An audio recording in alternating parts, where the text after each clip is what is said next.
Rajkot game ઝોનમાં બનેલી આગની ગોઝારી દુર્ઘટના બાદ રાજ્યની મૃદુ અને મક્કમ સરકારે એસી ઓફિસમાંથી છોડવામાં આવેલા આદેશ મુજબ રાજ્યભરના શહેરોમાં આવેલા પબ્લિક પ્લેસ અને ગેમ ઝોનમાં તપાસ હાથ ધરવામાં આવી રહી છે.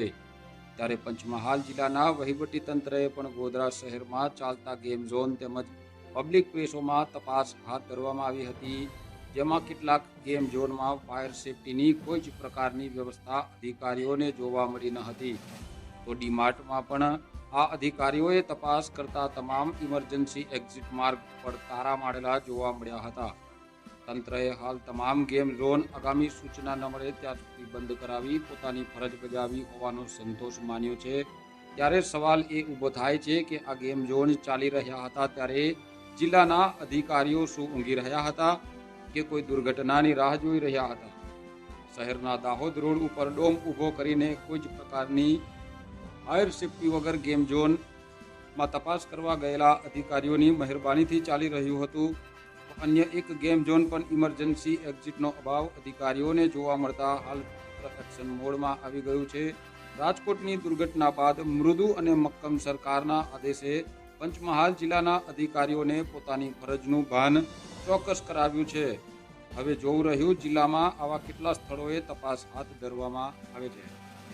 આજરોજ ગોધરા શહેરમાં વહીવટી તંત્ર દ્વારા કુલ બે ટીમોની અંદર નગરપાલિકાના ફાયર એક્ઝિક્યુટિવ ઓફિસર્સ, પોલીસ વિભાગના ઓફિસર્સ, MGVCLના ઓફિસર્સ તથા વહીવટી તંત્ર મામલતદાર શ્રી તથા અન્ય સ્ટાફ દ્વારા આજ રોજ બે ટીમો બનાવી અને 6 જેટલા મોલ અને 4 જેટલા ગેમ ઝોનની તપાસણી હાથ ધરવામાં આવી.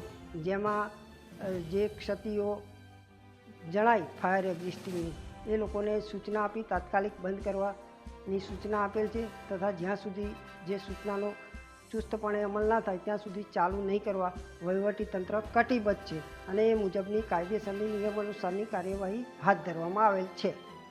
ગેમ ઝોનમાં જે પૂલ સ્નૂકર 2 હતા એની અંદર જે ફાયર એક્ઝિસ્ટિંગના સાધનો નથી અને જે એક્ઝિટ અને એન્ટ્રી એ નથી એ પણ બાબતે એ લોકોને સ્પષ્ટપણે નિયમ અનુસારની કાયદેસરની કાર્યવાહી હાથ ધરવા સૂચના આપેલ છે અને નિયમોનું પાલન કરવા સૂચના આપેલ છે. ડીમાર્ટ મોલની અંદર અમે જોયું તો ત્યાં ઇમરજન્સી એક્ઝિટમાં જે તાળું લગાવેલું હતું એ અમે તાત્કાલિક ધોરણે ખોલાઈ કાઢ્યું છે અને એ હવે ખુલ્લું રાખવા માટે સૂચના આપેલ છે. તથા બંસલ મોલની અંદર જે ફાયર એક્ઝિસ્ટિંગના અપૂરતા સાધનો જણાયેલ છે જે પૂરતા સાધનો રાખવા માટે પણ સૂચના આપેલ છે.